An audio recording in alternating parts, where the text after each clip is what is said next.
Hey people, and welcome to this 5-part series just about tuning the drum set. I believe that being able to tune your drums yourself is a very important skill for being a drummer. And you can learn it and you can practice it.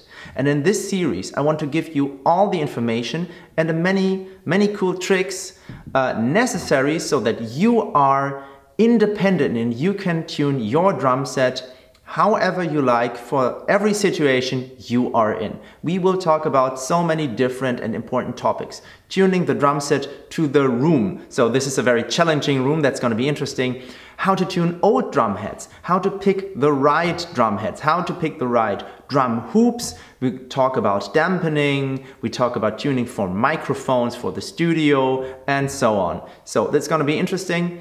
And one thing is very important. I said that you can learn tuning, and that's true. So you probably know that taking a whole day just to set up your drum set perfectly for yourself, that's a very interesting experience.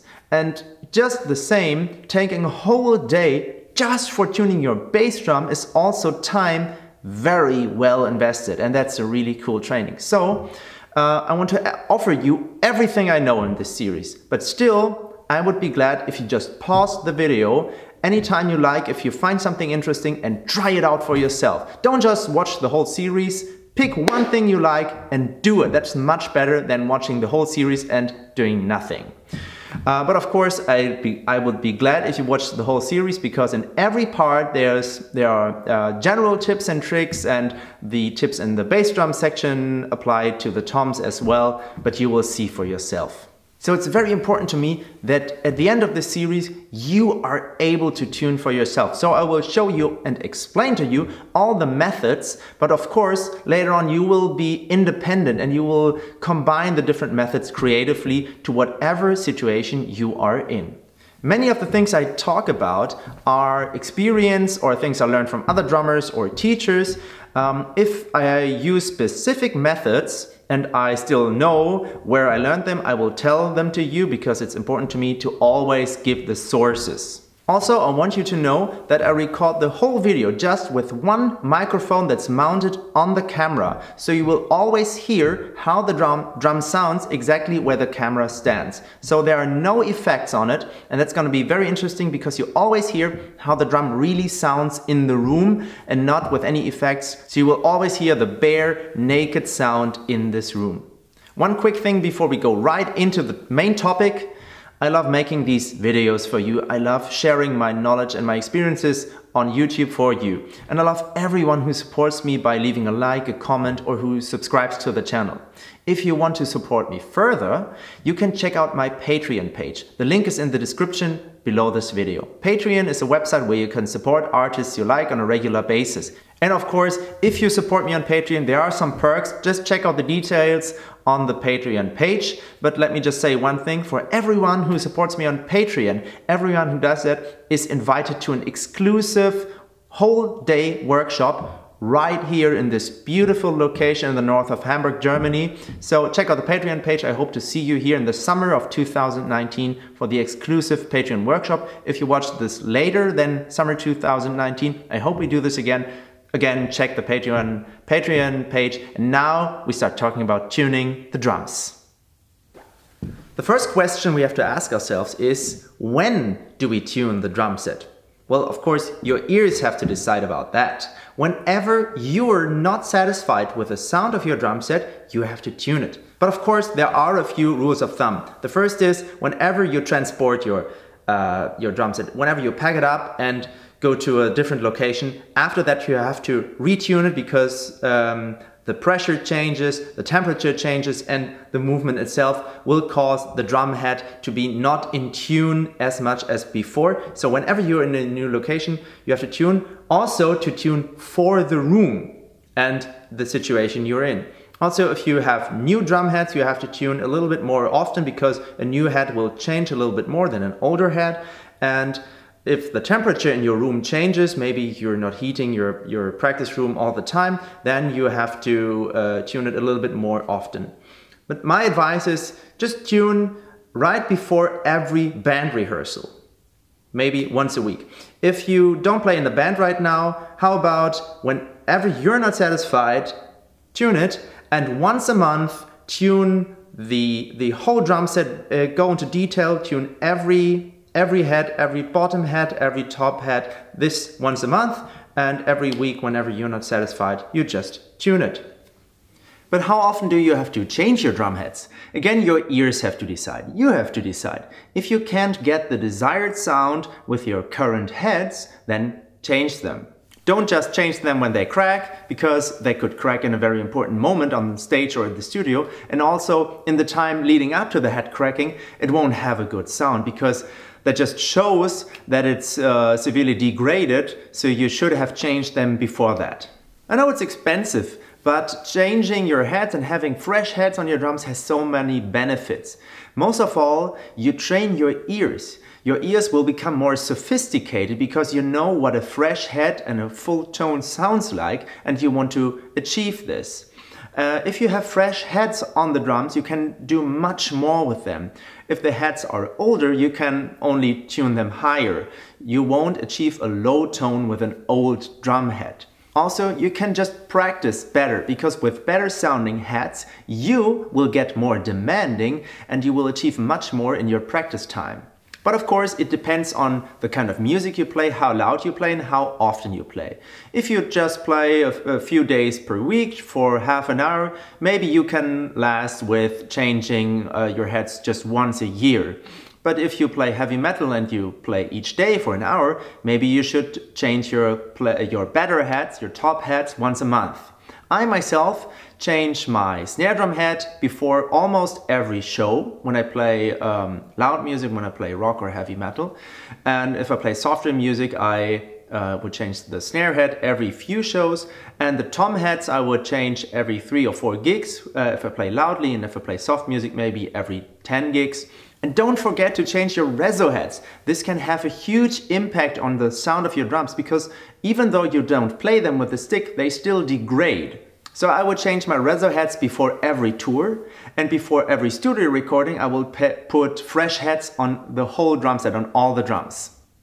Let me illustrate how important it is that you change your reso heads, the bottom heads of the drums, frequently. This is a snare drum reso head without the wires.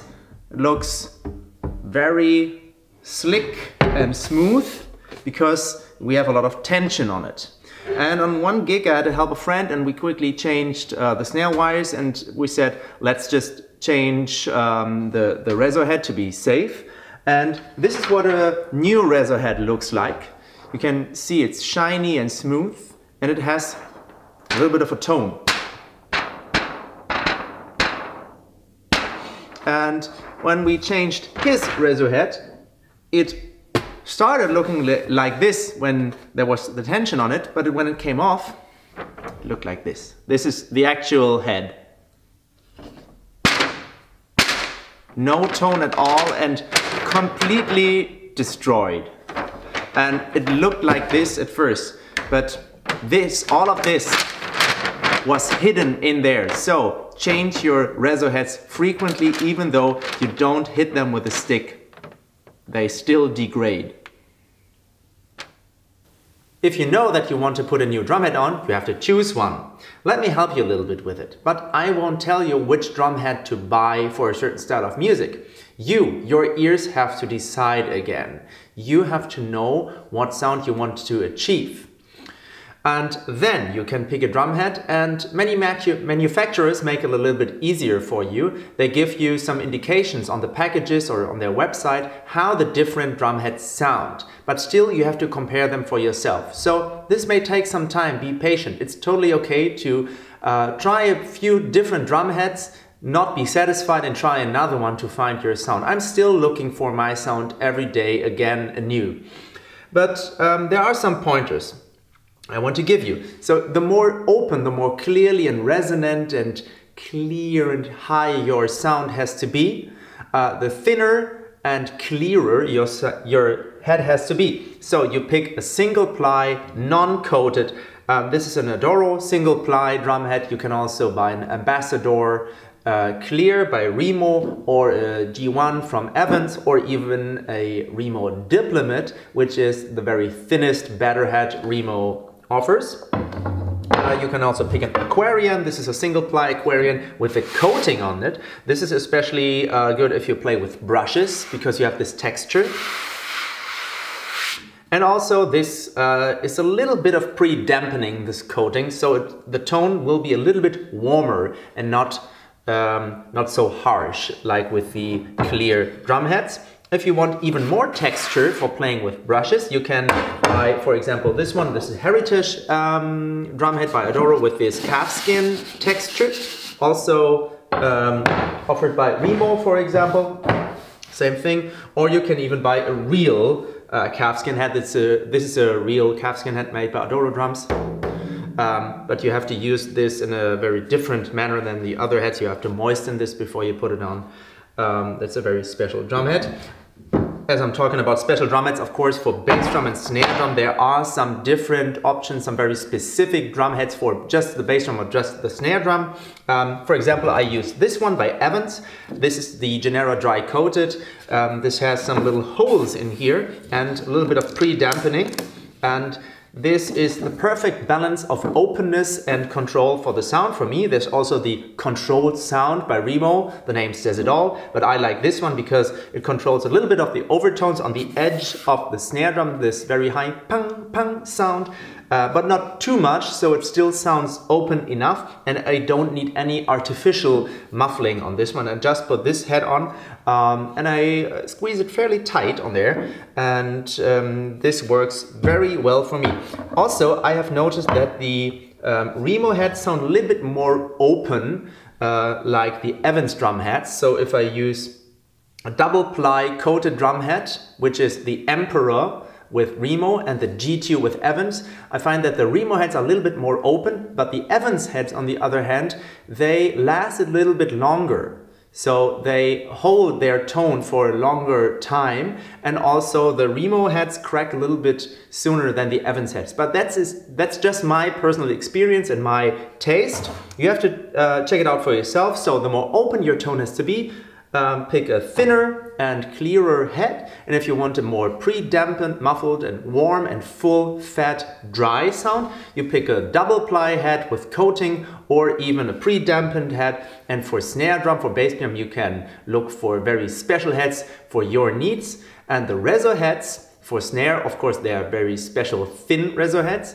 And usually for the tom-toms you use single ply, mostly clear heads, but it's also good advice to use a coated head, because this controls a little bit of the overtones, sounds just a little bit warmer. So some people, they even muffle their reso heads. Don't do this. If you can just put a coated head on there, then you don't need any extra artificial muffling if the head controls the overtones already. Usually I don't put double ply heads on the reso heads, but that's also an option if you want to. Just try it out for yourself. And you can also mix the drum heads. So you can put heads of different manufacturers in your kit. I use this as well. And you can even put different heads on your toms. So maybe a single ply coated head works perfect on your 10-inch rag tom, but on the 16-inch floor tom you want to have a double ply head. This might work very well for you. So don't be shy and mix it up inside your kit. Try it out and use the extremes. Put a very thin head on there and you will be surprised that this has a lot of bass as well. Or put a very dry, maybe a pre-muffled head on your 10-inch tom and see how it sounds. And then you can decide for yourself. As long as you know the range you have available, then you can make a much more informed decision. If you have picked your drum head you want to use, it's very important to keep in mind that each drum head responds differently to the different methods of tuning. So you can't tune every drum head the same way. Just like you can't use every drum kit in the same way, and not every drum kit will sound the same with the same heads and same method of tuning. So with this 20-inch bass drum, we won't be able to achieve a John Bonham drum sound, but that's totally okay. We will tune this drum later on in a way that suits this drum. So in the next video, I want to show you the 3 basic methods of tuning. This video was all about the basics, so you know how to approach the drum tuning and changing of the heads. In the next video, we will actually do it. I will give you all the things you need, so you will be able to change and tune the drum heads for yourself. So I see you in the next video. Bye bye.